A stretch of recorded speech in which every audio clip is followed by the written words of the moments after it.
when I first reacted to the first article of your changes, I reacted publicly, of course, because that's the. I think it was why it's not going to work. Yeah, it's actually the title. The Know Your Gear podcast. Today's episode of the Know Your Gear podcast is brought to you by Patreon members, channel members, and viewers who like and subscribe. Thank you for making this possible. I am here today, what looks like, at a Guitar Center. This is not technically a Guitar Center, and this is the CEO of Guitar Center, Gabe. Hello. And this Guitar Center that we're in is in the corporate headquarters in California, and it's a, can I say mock store? Yes. Yeah, so it's a mock, basically full size. I think you call your stores like A, B, and C, like size? Yeah. So this would be a C in my mind, the smaller. Yeah, C or a B is about 13,000 square foot, yeah. Yeah, so in your Albuquerque store, I would say that store felt actually maybe this size or smaller. Mm-hmm. So we're going to talk to Gabe about everything. But first, I want to talk about this store because this is obviously one of your ideas coming in fresh. You've been here just over a year. So if you could walk us through this idea. Yeah, so I wanted to accomplish a couple of things. I wanted us to get way more connected to our stores and out into our stores much more often as a leadership team so we can talk to our customers, our associates, because the truth is in the stores. And then I wanted to have a space where we could take a typical store, which is what this is. We built an entire store in our warehouse and experiment with it and to walk through the store as a customer or a different types of customers. So, if I'm an entry-level customer, how can I walk through this store and what's in it for me? What is the product? Or if I'm a high-end collector, let me walk the store with that mindset and say, what is my experience? And so it all comes together in, we call it the beacon, Right. So it's it's the light ahead that you're moving towards. But this is our ability to experiment, change, iterate, and improve the customer experience in a way that doesn't disrupt 300 stores, every week.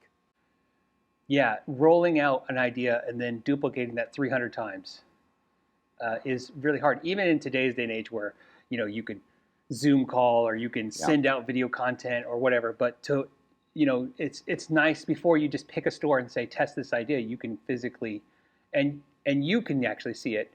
And as someone who's running the show, that's a lot different than, in my opinion, than getting a report back of how it went. You can physically see. It reminds me of the concept of clay molding a car or something. Instead of, because we all know you just do it on digital, right? And you're looking at a screen and go, this is what it's going to look like.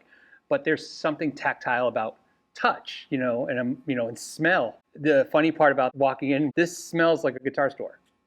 Isn't that funny? It's weird, but if you're a guitar freak, when you walk into a music store, it has a smell. Vintage stores have a vintage smell, right? Newer stores have a new smell because you can smell all the instruments, the poly, the nitro, the wood, and that to me, like I said, it's part of the experience. Yeah, completely. And if you think about how you envision an experience, if you're sitting in front of a computer monitor, something may seem rational or, this might seem like a good idea. When you put it into the real world, this is a facsimile of the real world, you realize, oh, that didn't work at all, right? And you want to get those kinks ironed out before to do anything times 300 is an enormous amount of work and pressure on our local store employees. You want to make sure when you're doing that, you get it perfect. Right. And it's actually kind of an interesting story if you look behind us. And you see all these pieces of paper on these guitars. These guitars are the actual guitars that are in all of our stores in the under $500 price point. And we've attached the actual sales dollars for every single unit, right, and really tried to understand how do they, each individual guitar here, what consumer need do they satisfy? And we're trying to find duplication where it just doesn't make sense to have a whole bunch of very, very similar things. Right. And really focus in on the products that have the right breadth, right, that also really are the best product. So this is just real world example of how we use this store. You need to go beyond just the numbers. There needs to be variety in colors, in quality, in brand, in use. And so you're trying to factor all of that in. It's not just the sales metrics. It's really you capture all of the passions and needs and wants of the customer.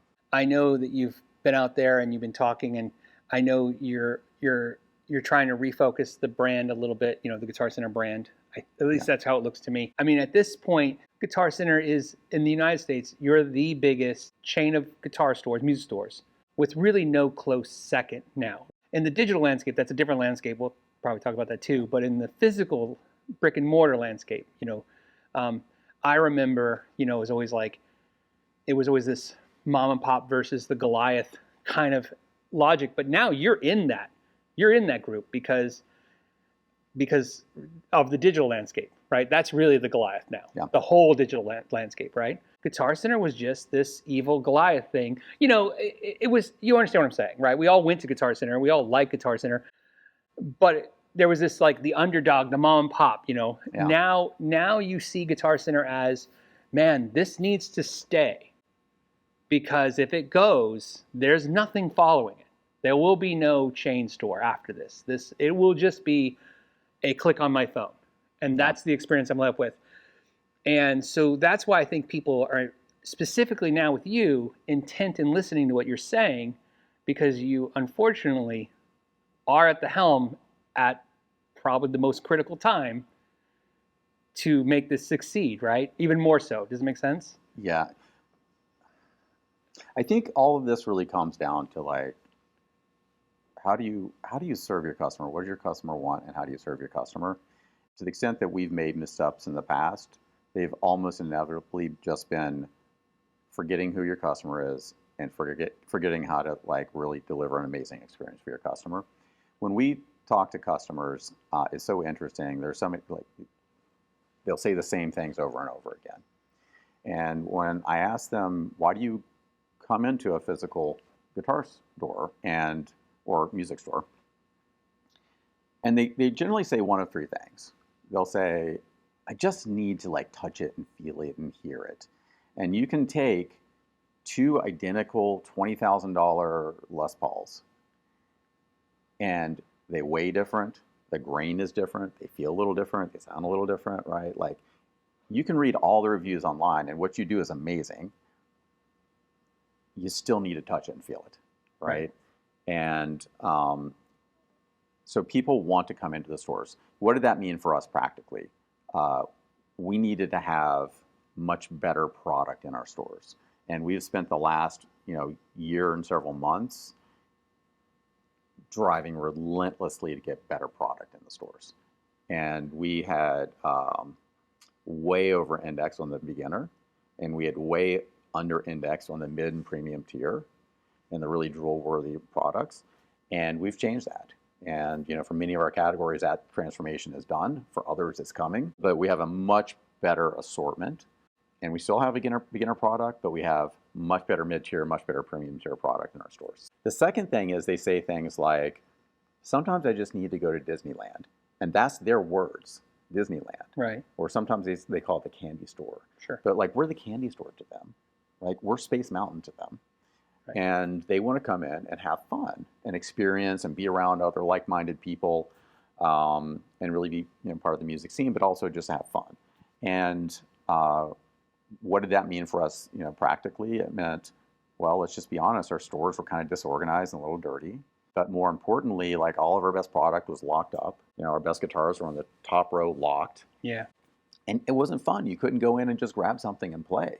Now, I just want to take a second and say that I was really enjoying Gabe explaining this stuff when I was sitting there with him, because if you've seen prior podcasts, I had said the same things. The Guitar Center, the problem is like half the time you need an employee because everything's locked up. It started with the top row of crap locked up. The other thing that drives me crazy is, again, you're locking up all the pedals now. You're locking up everything. Everything is just locked down. And now they're putting the locks on the lower rows. Now, I understand they have theft and all these problems, but it's hard to spend money in your store. And so we've unlocked all of our guitars, and I can walk in and grab, a really nice guitar off the wall, plug it in to these brand new massive pedal tables where we'll take 50 pedals at a time, chain them all together, and just start to explore sound, right? And our playing time, actual time spent in our stores, is up 25% because of that. So people are just spending more time playing, having fun. And then the third thing they say is sometimes you just need to talk to somebody, and you're helping with that because you're providing all these really deep, like rip instruments apart reviews. But sometimes, like you got a complicated problem and you need someone's advice, and you need someone who has really deep knowledge. And so what does that mean for us? It means we need to invest in our product training with our sales force. Right. And when you walk into a Guitar Center, you need someone who just knows their stuff. And whatever problem you got, we can help you out. And that's a work in progress, but we're leaning heavily into that. So that to me is why it's important that brick and mortar exists, and why specifically it's important that Guitar Center exists.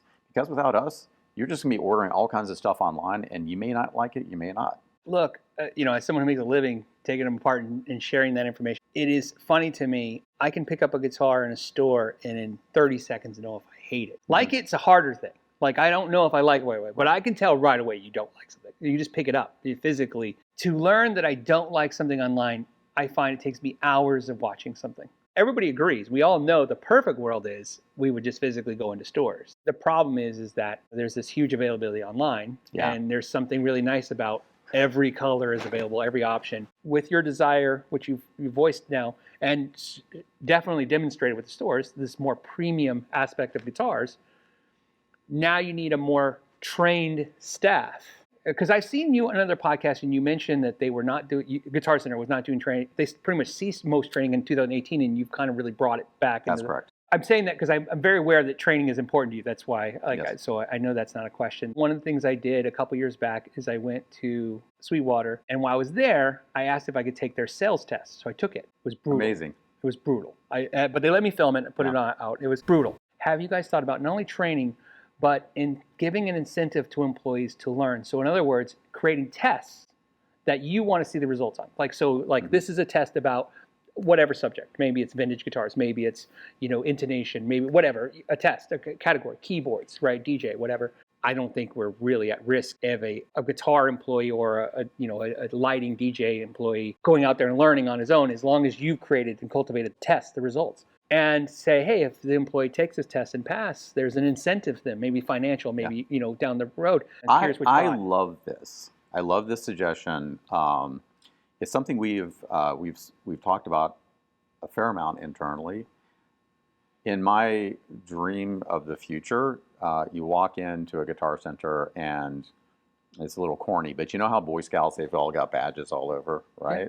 Like I'd like for us to be certifying our associates in different categories and different tiers of different categories, and you could maybe have like a platinum drum specialist or something, where it's just there's this constant evolution and striving to achieve more knowledge, right? And then finding ways to reward them for that, right? And that's going to help our customers a lot. It's going to help our associates. Let's be honest, like if you are super knowledgeable, you're going to sell a lot more, right? And if you talk to a drummer, they're like, I don't want to talk to anyone in a store who's not a drummer. Like they really want to, they want someone who just really deeply knows drums. And the more we can get people trained up and very fluent in these categories at different, achievement levels, I think the better for our customers, the better for our associates, better for the company.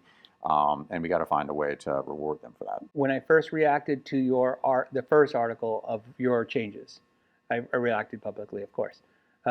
Because that's the. I think it was why it's not going to work. Yeah, it's actually the title. Look, you got to love clickbait, right? By the way, I think ChatGPT rechanged it to fail. I think it said not work, and then you asked I've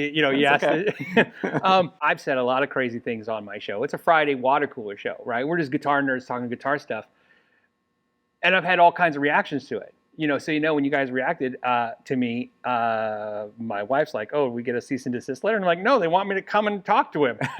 So look, that in itself, that's what I said in this conversation. Obviously, I have an admiration for you guys because I've seen in my, let's say, decade of being on the internet, I have criticized a lot of things, in not in a hateful way, obviously, just in a okay, this is my thought, like every average Joe, I got a thought about something. And the reaction was not, oh, okay, you're right. It's just, okay, let me explain to you my logic. When I first started on, developing the Guitar Center strategy, it really was like, define a target customer. And we called that customer the serious musician. And I got crap from all kinds of people, including Tom Morello, which was amazing because 10 million people read that article Sure. because of him. I'm like, thank you very much, Tom Morello. I wasn't saying I just want to sell people expensive guitars. A serious musician to me is just someone where music's an important piece of your life. I might be a touring musician, I might be a producer, I might be someone like myself who has a day job, but every night I go home and play music. Or I could be that, kid who's 12 years old practicing 2 hours a day to be the next Eddie Van Halen and want a $200 guitar. That's fine with me. Right. But we want to focus on people who are like in it, passionate. And that to me is the serious musician.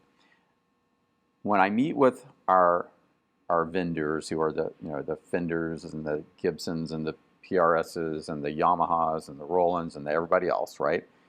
They all say we need to create the next generation of musicians. And this is, our effort to do that, to take people who like really want to be passionate about music and to help create that next generation. Right? Because you got to start somewhere, and it's hard to pick up an instrument. It's hard. Yeah. And you need someone to help you, and we can do that. Now we can do that in a convenient location that's like clean, that has cameras so someone's watching your kid. Like there's a lot of stuff we can do that maybe the average person, you're dropping your kid off at someone's apartment or whatever is not awesome. Right. But really it's a mission-driven thing. Like we want to engage with and help train the next generation of musicians. When visiting the stores, what caught me was there was kids in the stores waiting for lessons or coming out of lessons. And they were interacting with product, which is what you expect. I was sitting there going, I get, like I said, what I wasn't seeing at the time was, we already know, music stores, doesn't matter how big or small you are. The kid demographic is hard to get right now, and the female demographic are just the absolute hardest two demographics to get. Yeah. And they're big. But they would go to lessons. Yeah. And now they're in the store, right? So it is a draw. And I reversed my... which I'm telling you right now, I've reversed my opinion on that for sure. On your used product, which is where I champion you guys, I think that's where you excel. I know the number one feedback, and I know you know this, is they're like, could you get better pictures? I noticed this too, right? When I first joined the company and I talked to our associates, and they're like, oh my goodness, it is such a nightmare to take photos and get them into our system. I'm like, okay, great. So I went to our technology team and said, hey, can we rebuild them an app just to make this whole process way easier? And they did some things I wasn't even thinking about, which is now it's all on an iPhone that all of our associates have. To ingest it, they just take a picture. AI removes all the background. That's why it's white in the background now. Yeah, right. I noticed that recently. And so now it's so much easier to get so many more good quality photos, and it's easy to upload. So I think about half of our used product now has been onboarded with the new system, and they all have much better photos. So that's kind of that's piece one. The other thing is that we, I think, probably by far have more used product than anyone else in the world. And when you ask a customer, or you actually ask the store manager, what's the most traffic path in your store, they will say from the front door to the used wall, because it's just all this crazy newness. Like you walk into the store and you never know what you're going to find. Right. And there's some just wild, like vintage or unique product that walks through our store every day, and it's a treasure hunt. So to us, it's really important. We're trying to really lean into the used and vintage category because it's what people demand and they really want, and it's something that we can uniquely do that you can't do in really an online provider in any meaningful way. You literally. And this is my critique when I was critiquing the other stuff on that same show episode. You literally dominate this space. There's no question there. What I mean by that is any gear addict, right? Like I always say, I'm loyal to my addictions, right? I'd buy a guitar at a gas station if they sold a guitar, right? Like it's just wherever there's an opportunity that I find something I love. It's just what happens when your passion is something like this. Um, literally, the market out there for used gear, whether it's the in-person market, which is your, whatever, your Craigslist or your Facebook, whatever, and then your eBay / Reverb, whatever those platforms, they're riddled with all kinds of hellscapes now that have progressively gotten worse over the years, not better. Yeah. And trading gear. I did a video where one of the things that was great was when you guys reached out to me. I said, hey, after all these years, I've been begging you guys to film in one of your stores. Can I didn't ask for anything. We didn't do a sponsored video. That was literally just me going in and trading some guitars and just sharing that experience. Because I saw that video. It was amazing. Thank you. Yeah. Thank you. Well, the whole point was that my point was in that video is your trade system is effective. It was easy. It's pleasant for the most part. As pleasant as an experience of trading things can be. You have a huge inventory of used gear. Right? Your return policy is good. These are the things that you do well. That's what I said. That's the stuff that not only you do well, but in my opinion, whatever it's worth, your competitors not only don't do it, when they do it, it's not very good. They can't figure it out, right? Yeah. That, at least on the large scale, like that you guys did. Like you said, I would argue Reverb eBay platforms are swap meet platforms. That's not a seller. That's sellers doing a platform. I can't imagine there's a larger single seller of used gear in the country right now than you guys. Nope. We're it. Yeah, you've locked that market down. And you're right. I not only do, when I walk in a store, do I go right to the used section. If I'm in a town, the first thing I do is look on your store's used sections to see which store I should hit first. And I'm not looking for specific gear. I'm looking for types of gear. Demographically, different regions have different types of gear, right? Like Nashville's a good place to get used gear. Absolutely. right.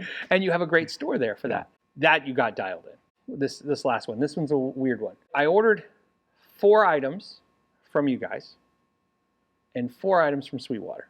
They can get me stuff in a day. You take 5 days. That's because they nuzzled up next to California. They put a warehouse, as you know, in Arizona because it's cheaper in Arizona by far for warehouse space versus California. They wanted to nuzzle up to the single largest market in the country, which is California, and be able to deliver to them in 24 hours. That center is there so they can get product into California within 24 to 48 hours. That's exactly why that center's there. Nobody's waiting 5 days for strings. Trust me. When I ordered, I literally am not joking. I bought a speaker from you guys and a speaker from them to put in my 212. It was agonizing waiting 4 extra days for the same speaker so I could do. But I wanted to do this so we could have this conversation, right? Because I was curious. Here's what's interesting. There's 5 guitar centers within 40 minutes of my house, but I still waited a week to get a product from you guys. And my guess is not because you don't have a warehouse in Arizona. My guess is because your outdated AS400 systems, you can't integrate your stores correctly. Because I've seen in modern technology, right? Yeah. If the speaker is at that store, which it was, it could have came from that store to my house, satisfied me in 24 hours versus making me wait for, I think it came from Missouri. Yeah. So there's real puts and takes in that. Okay. It actually is not a systems limitation. Okay. When we ship product from stores, sometimes it's been held or, played. Sure, or whatever. but we're not. But yeah. But just to make sure, I'm not talking about guitars. I've seen that because look, before you took over here, there was a lot more complaints out there. I see very few now in the internet about ordering new things from Guitar Center, but getting shipped things that were used in stores, right, or touched. That's a complaint I haven't heard in a long time. So whether it's happening or not, it's not something. No, we were actively trying to minimize that. But what I'm talking about specifically is Sweetwater specifically is targeting quick. There's a strategy there. They haven't told me. You can see it. Strings, like items that people click and expect that they can get from Amazon in hours to get in a day or two. And why it's interesting to me is not because you're a competitor that's on the other side of the country. It's interesting to me because you're a California-based company, yet if I was in California, I can't get a product from you delivered in a quick timeline, and there's physical stores. And I know you could say, well, just go to the store, but also I could just do this with my phone, right? So let me thank you for that feedback. I'm sad it took 4 to 5 days to get to you. Well, yeah. Typically it's more like 2 to 3 days, and when we have kind of measured that, and we do that periodically over time, it's typically 2 to 3 days to get product from us. the thing you can do, as you mentioned, is you can walk in and get it this second Right. at your local Yeah. Guitar Center. And 60% of people live within 10 miles of a Guitar Center. So most people can just walk in the store and grab it. I'll give you like the business answer, and then I'll tell you, like, you bring up a really good point, and I actually want to think about this more, and maybe we can do something about it. You know, the business answer is play your game, don't play someone else's game. And if you're going to, like, where we can win, we want to be like a really fierce competitor in digital. Where we are differentiated is the ability to buy online, pick up in store, to deliver incredible retail experiences, to be able to try and experience the product, to be Disneyland, right? Like, an online competitor can't be Disneyland. It just is impossible. Right. And that's where we win. You don't want to try and match every single thing a competitor does. Now, there's real value in getting that to you in the next day. I appreciate that. And so what I'm going to take back is, you know, for things like strings that, you know, you're not going to have used, Right. are there opportunities for us to have faster shipping from stores, right, in a way that's kind of logical? So I'll take that back. I think it's good feedback. We want to have really fast delivery, and there might be some actual, you know, simple ways we could do that, shipping from store or otherwise. So it's a fair piece of feedback. But if you want it right now, I don't actually say no. You None have of this the is about source. giving me the Yeah. answer right now. It's more about, look, you just took over this thing in the last year, right? I don't think any sane person's like, why isn't it perfect yet, or why isn't it this? You've made gains. We've talked about those gains. They're tangible gains that guitar players have seen. I'm not the only one, right? You've heard it. I've listened to podcasts where you're talking to other podcasters. They've said, hey, I went in the store. There's differences that have been executed. Those particular podcasters, which are friends of mine too, are in different states. So it's not like I was just happened to be in California, Arizona, and it's just happening here. They're in different states. So obviously you've pushed it across the chain. Like I said, those are the gains.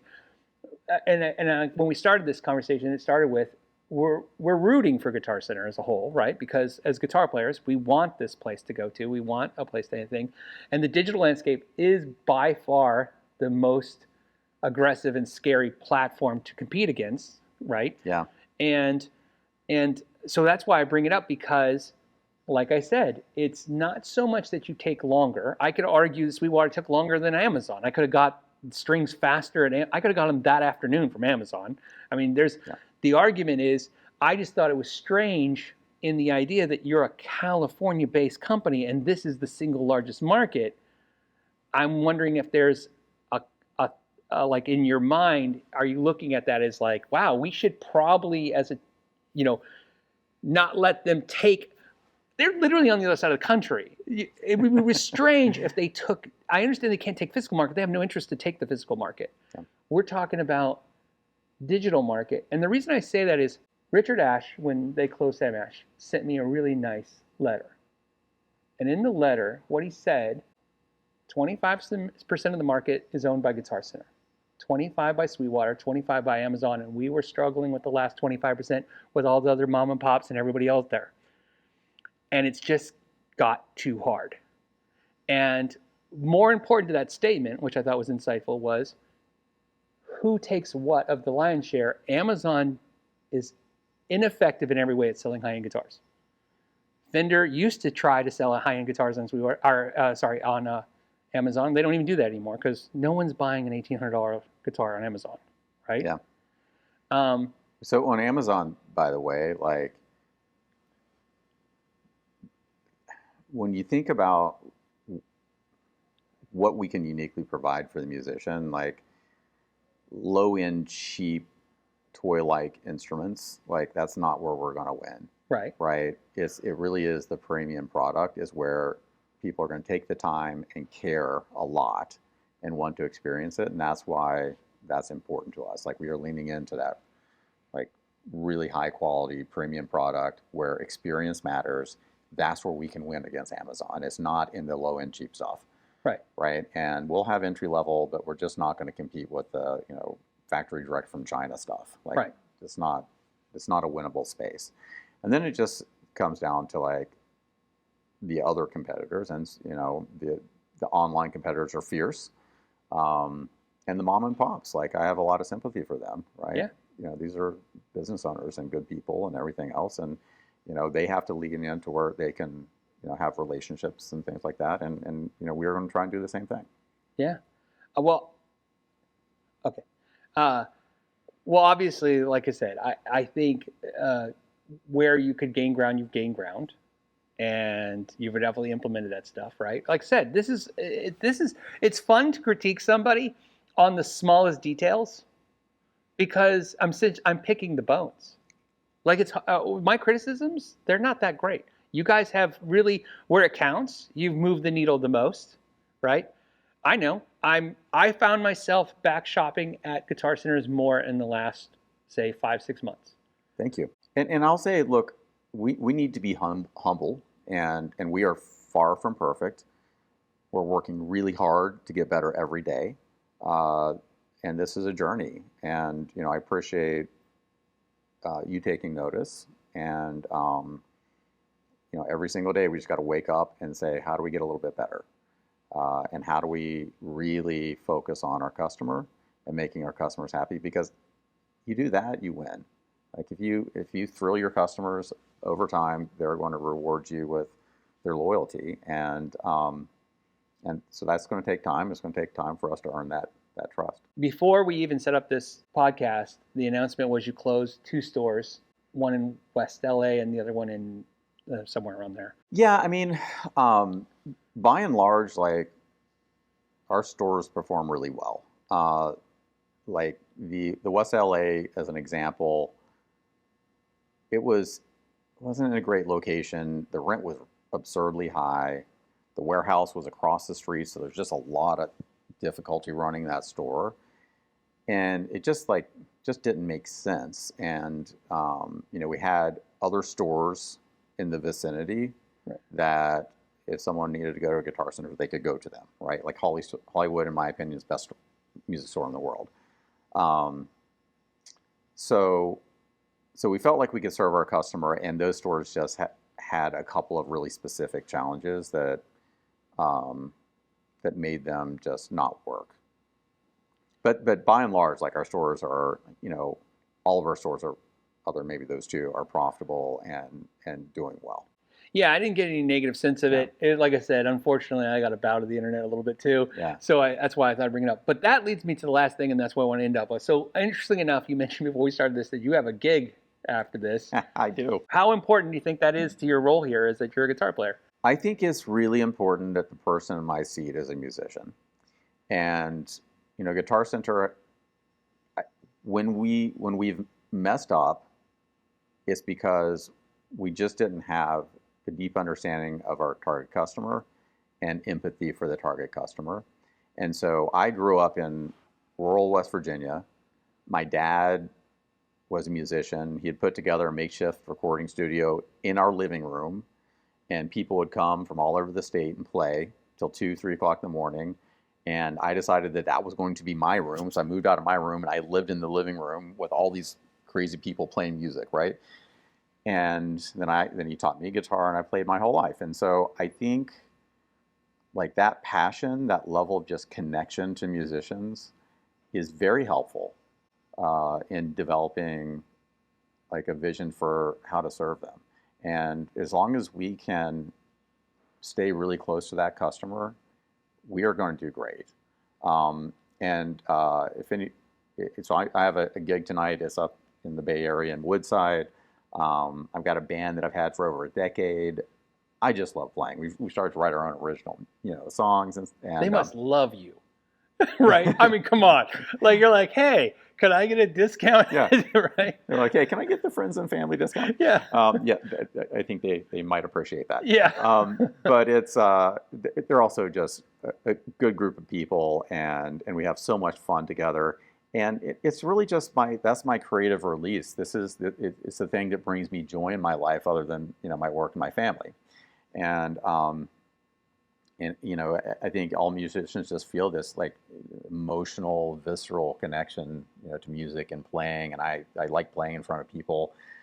Every time I get a little nervous before I go on, but then I calm down. It's this whole thing. But yeah, it's a lot of fun. Not only do I want to thank you for your time, the fact that you even listen is not only a positive, but it really shows something. I really enjoyed speaking with you, and I love watching your videos. You have such a great channel, and this has been a real pleasure. And look, I mean, we are nothing if we don't listen.